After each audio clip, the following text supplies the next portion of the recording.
Hello friends, welcome to our channel Beyond Academics. Today we are going to continue our part 3 of simple interest and compound interest from Mathematics of Finance. This chapter has weightage of 10 marks. So before going to the topic, first know about the qualification of faculty. The person who has made this video has done BCom Honors from Delhi University, MCom Finance from Delhi School of Economics, B.Ed from CIE Delhi University, UGC NET JRF qualified, experience 2 years as assistant professor in Delhi University along with some reputed coaching institutes. So in this video, we will discuss continuous compounding and compound interest with changing rates along with important questions and examples. In the first two parts, we have discussed simple interest and compound interest. You can go through those videos and find the link in description. So let's start the chapter. Interest compounded continuously. दोस्तों compound interest जब हमने किया था तो उसमें हम conversion देखते थे. कन्वर्जन हमारा मंथली, क्वार्टरली, हाफ ईयरली और ईयरली होता था. लेकिन अगर सपोज आपको डेली बेसिस पे ही कंपाउंडिंग होने लगे और आपको डेली के डेली इंटरेस्ट आपका ऐड हुए प्रिंसिपल में, तो उस केस में हम उसको कहते हैं interest compounded continuously. So as per the definition, when the interest is compounded infinite number of times in a year, एक साल में infinite number of times आपका जो अमाउंट है वो कंपाउंड हो रहा है, the interest is said to be compounded continuously. The compound amount will become larger for a fixed principal, और जो अमाउंट होगा आपका वो कहीं कहीं ज्यादा होगा. Time period and annual rate of interest if the interest is converted more frequently. So इसका फॉर्मूला क्या होता है? Amount is equal to P multiply by e raise to the power R T. We can find the value of e R T from exponential table, जिसका link आपको table के लिए link आपको description में मिल जाएगा. पीडीएफ आप download कर सकते हो वहां से. और इसको निकालने का एक और तरीका होता है लॉग की वैल्यू फाइंड करके, वो हम सीखेंगे कैसे. For example, a person deposit ₹5,000 in a bank which pays interest at 11% per annum compounded continuously. How much amount will be in his account after 10 years? एक पर्सन ने 5,000 रुपए बैंक में जमा कराए, इंटरेस्ट रेट था 11% पर एनम और compounding थी continuously. तो उसका कितना अमाउंट उसके अकाउंट में आ जाएगा आफ्टर 10 इयर्स, वो हमको निकालना है. तो प्रिंसिपल गिवन है, रेट गिवन है, नंबर ऑफ इयर्स गिवन है, अमाउंट हमको कैलकुलेट करना है. तो फॉर्मूला हमने यूज किया amount is equal to P into e R T. So values put करिए. प्रिंसिपल 5,000, ई आर हमारा था रेट ऑफ इंटरेस्ट 0.11, टाइम था 10 ईयर्स. तो 5,000 multiply by e raise to the power 1.1. E की पावर 1.1 हमारी होती है 3.004. इसको निकालने के दो तरीके हैं. एक तो आप इसको डायरेक्ट टेबल से फाइंड आउट कर सकते हो या फिर लॉग वैल्यू से. वो हम देखेंगे कि आगे हम दोनों में से कैसे उसको कैलकुलेट कर सकते हैं. कंपाउंड इंटरेस्ट निकालने का तरीका था हमारा अमाउंट माइनस प्रिंसिपल. अमाउंट हम निकाल लिया था हमने, माइनस प्रिंसिपल किया तो कंपाउंड इंटरेस्ट हमको मिल गया 10,020 रुपीज. अब देखते हैं how to find value of E.11. So there are two ways. x is equal to e raise to the power 1.1, take log on both side. So log x is equal to log e raise to the power 1.1. दोस्तों आपको e की जो value होती है वो होती है 2.7183. ये आपको याद रख करनी पड़ेगी. इसका रट्टा मार लो, एग्जाम में बहुत काम आएगा. e raise to the power 2.7183. So log x is equal to 1.1 log e. log x is equal to 1.1 log, हमको फाइंड आउट करना 2.7183 का. टेबल से फाइंड आउट करके मल्टीप्लाई किया 1.1 से, तो log x की वैल्यू आ गई आपकी 0.4773.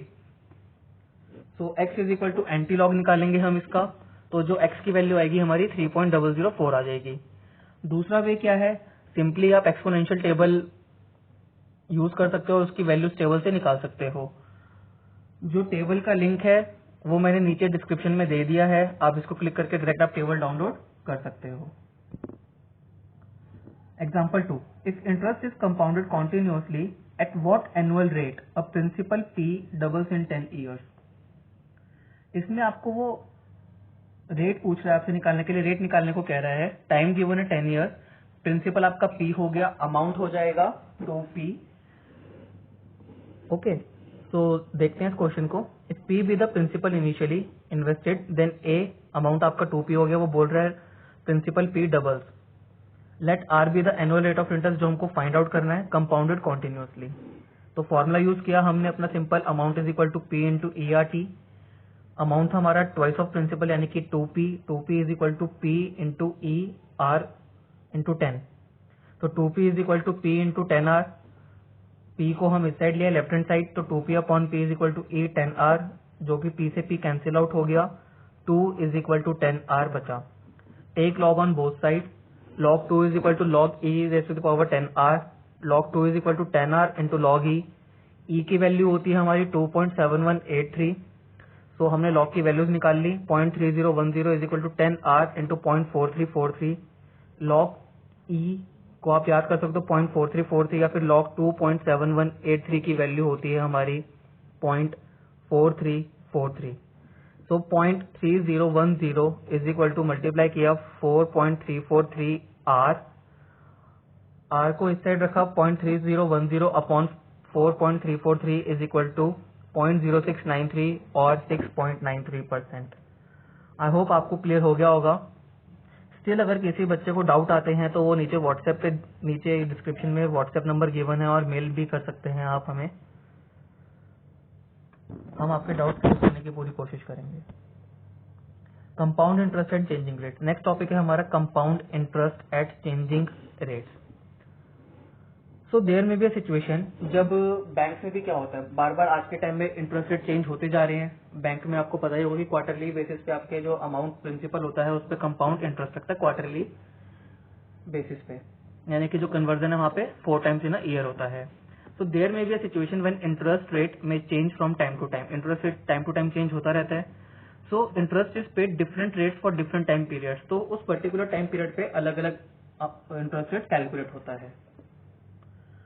सो अगर इसके फॉर्मूले की बात करें तो अमाउंट इसमें कैसे फाइंड आउट करते हैं. Amount is equal to principal आपका P कॉमन रहा जो इनिशियल प्रिंसिपल इन्वेस्ट किया है. उसके बाद हमारा सारा फोकस रेट ऑफ इंटरेस्ट और टाइम पे रहता है जो बार बार चेंज होता है. तो उसके लिए हमारे फॉर्मुलेज क्या होते हैं, 1 प्लस रेट 1 ब्रैकेट में टाइम 1 की रेट 1 कितने टाइम पीरियड के लिए रहा, मल्टीप्लाई बाय जो सेकंड रेट रहता है हमारा सेकंड ड्यूरेशन के लिए.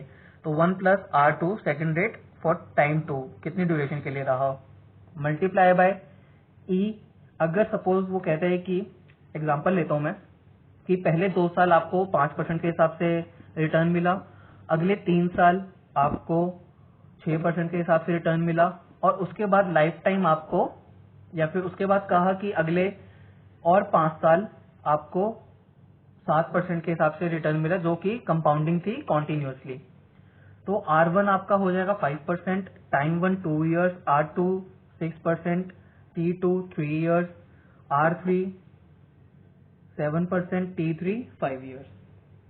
और सपोज वो कहता है कि फिर से 5 साल के बाद जो कंपाउंडिंग थी वो कॉन्टिन्यूस की जगह वापस से मंथली या हाफ ईयरली हो गई और एक नया इंटरेस्ट रेट आ गया, तो वापस से हम 1 plus R4 raise to the power T4 कर देंगे. तो फॉर्मूला इस तरीके से आपका चलता जाता है.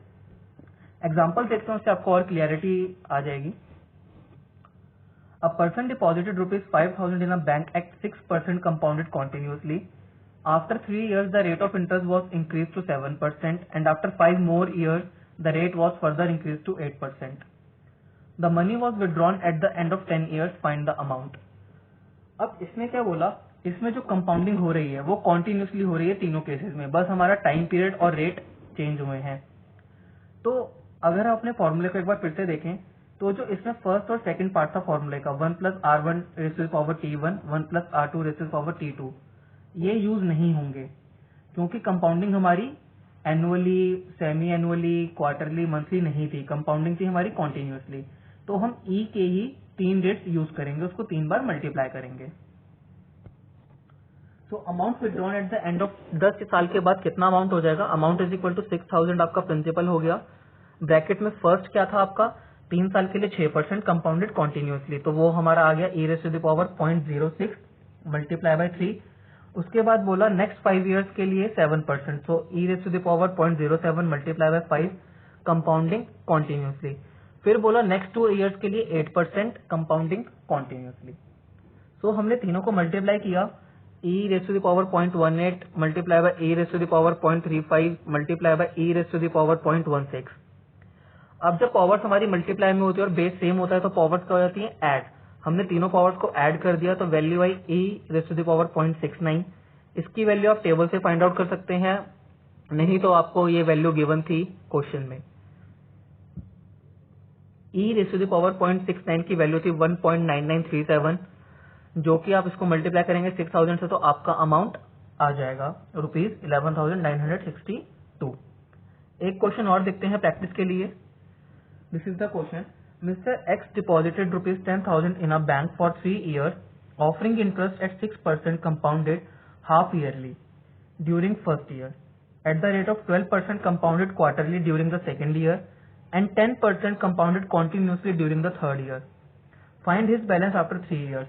मिस्टर एक्स ने 10,000 रुपए जमा करे 3 सालों के लिए। पहले साल उनको 6% कंपाउंडेड हाफ ईयरली इंटरेस्ट मिला, सेकेंड ईयर में 12% इंटरेस्ट मिला कंपाउंडेड क्वार्टरली, और थर्ड ईयर में उनको 10% कंपाउंडेड कॉन्टिन्यूसली इंटरेस्ट रेट मिला। तो यहाँ पे तीनों सालों में हमारी जो कंपाउंडिंग का रेट है वो डिफरेंट था। इसको देखते हैं, इसका फॉर्मूला क्या होगा हमारा। अमाउंट आपका 10,000 आ गया, मैंने कहा था प्रिंसिपल आपका सेम रहेगा। Amount is equal to 10,000 multiply by, so first year में कितना मिला उसको 6% कंपाउंडेड हाफ ईयरली, तो उसका 2 आ गया। एक साल के लिए था, ब्रैकेट में 1 आ गया टाइम हमारा, और 2 आ गया number of conversion, multiply by 1 plus फिर 12% था, क्वार्टरली था तो 4 आ गया, raised to the power 4, time था हमारा 1 साल। फिर ई raised to the power rate हमारा 10% हो गया, और टाइम पीरियड कितना था 1 साल। कॉन्टिन्यूस कंपाउंडिंग थी इसलिए हमने ई यूज किया। इनको सॉल्व कर लेंगे तो ये इक्वेशन आएगी आपकी 10,000 multiply by 1.03 raised to the power 2, 1.03 raised to the power 4, e raised to the power 0.10। आप कैलकुलेशंस कर लेंगे इसका, आपको आपका आंसर मिल जाएगा जो कि आना चाहिए 13,194, यानी कि 13,194 रुपीज 28 पैसे। आई होप आपको ये टॉपिक्स क्लियर होंगे। इस चैप्टर की अगली वीडियोस बहुत ही जल्द आपको प्रोवाइड करवा दी जाएंगी।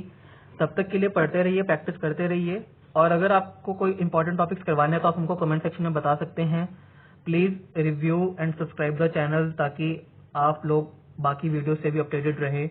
हमने इस सीरीज के साथ एक कंपनी और कंपनसेशन लॉ की जो आप लोगों की कोर्सेज के लिए बनी है वो वीडियो भी स्टार्ट कर रखी है, उसको भी प्लीज देखिए। Thank you.